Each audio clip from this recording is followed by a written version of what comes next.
When did you discover Maria Regui? Yan. Where? When? How? I'm not sure. Kailan lumabas yung unang video niya? 2007. That's when I discovered it. Seriously? Seriously? Grabe, halos 1 year pa lang akong fan. Oo, as in, Newbie pa ako eh. yung mga ano niya, yung mga you give me something, yung mga gano'n. Yung pa lang yung post niya. Yun yung sobrang sabi ko, pag dumating to sa Pilipinas, pupuntahan ko to. Pero bakit yung ano niya, hindi tayo nagkita-kita yung tour niya? Hindi pa niya alam yung Digbiolix na Hindi ko time. alam yung Digbiolix. Nalaman ko lang Nalaman lang niya dun sa Twitter. Oo. Kasi Siya may yung nag-post meeting. na parang July. Di ba dapat July? July siya, diba? Oo. Pero hindi natuloy ng July. Honestly, hindi na talaga tuloy.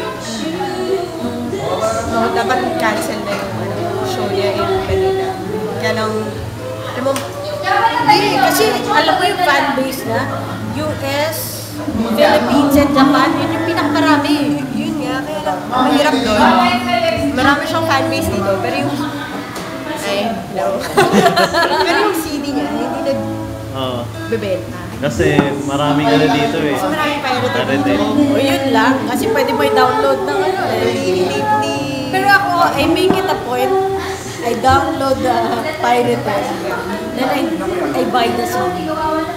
Sabi ko nga eh, nung nalaman ko yung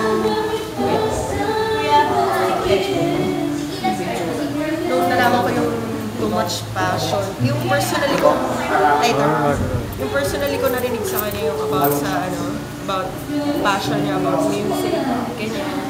Doon ako nag-start bumili ng mga Klase eh. most of the songs, gusto ko yung kanta. Parang, ito na, download ko na. Tapos parang alam mo yung mag-aano sa akin na yung sinasabi ni Maria na when too much ganyan, while making the album na. Oh shit, sige na, piling ko na. Hindi ba nga naiwan ko pa yung 4 na CDs mo? Oh, alam ah. Hindi, Ito yun. Napafollow ko lang sa Ito Twitter. yun. Tweets ah. Nakalimutan Tweets I'm sorry, kuya. Ito yun. Nakalimutan niyo yung CDs ko dun sa paper bag. Diba? Galit na galit ka sa akin. Hindi nga ako galit nun eh. Pero parang Pero maganda na rin nanghihinayang lang ako. Nawala. Pero maganda na rin yung nangyari. Sabi ko sayang yung CDs. Tapos nung launch, di ba sabi niya, your CDs are with me. Tapos kinuha niya sa bag niya. Oh shit, galing sa bag ni Maria yung CDs Tapos ko. diba nung usually kasi may oras lang yung mga yung mga artist for album signing and stuff. Talagang, na talaga, naghanap siya ng time. Talagang siya, ubusin niya lahat ng nakapila. Unlike yung iba parang, Ano pa yun? Trouble is a friend. Galing pa siya ng SOP. hindi, actually sa ako niya eh, sa YouTube niya. YouTube yan. Oo eh. So lately mo na lang kami na Oo, yung Digbiolix, after na lang. Nung nag-post ako na parang, there will be a concert about ganyan, ng July ganyan. And then may nag-reply sa akin, hindi matutuloy yun. Okay. Sino yung nag-reply? Si Ayas yata or yun. Using Digbiolix. Yeah, DH. Using Digbiolix ako. Kasi meron kami ready na save search. Yeah, If someone enters her name. Kasi nakita ko sa sa trailer, di ba? Basta may parang post sa local site na dadating, click the city. Click the city. July talaga. Dapat yung Hard Rock Cafe. Oh, yeah. Click the city. Sabi niya sa akin, I believe I'm playing Hard Rock Cafe. Oo. Does that exist? Sabi niya sa akin. Pagkakaintindi ko pa nga si PK eh. Ay, oo! Ha? Oo nga, okay. Na-remember ko na. Si PK? Na-remember ko na. Bongga naman nun, Kasi nung, Kasi nag-link lang ng venue na si Sige, shot mo na! Pamirakatay ni Cindy. Ayun na, yung waka na yung mic.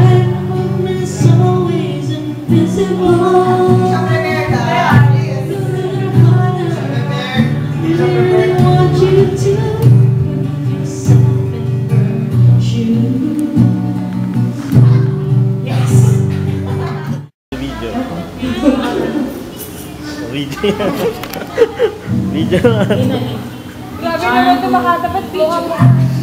Video. Video yan, video. Oh, video.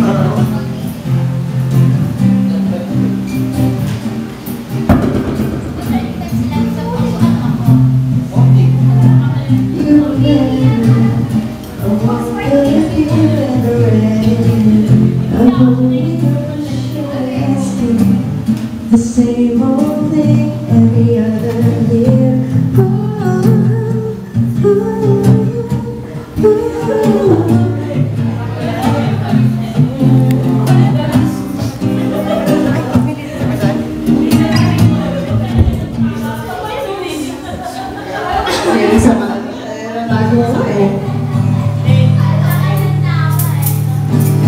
Ano yan? Video.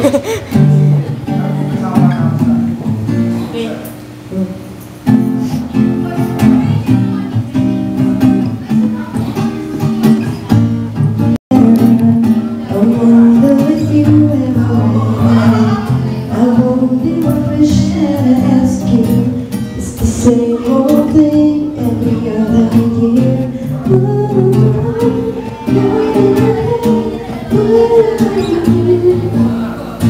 This year I can say I've been perfect. I'm pretty sure I've got a regret or two. But Santa, please don't hold it. 'Cause I've been patient, I've been waiting so long, hoping, praying to tell me that you heard me just this once.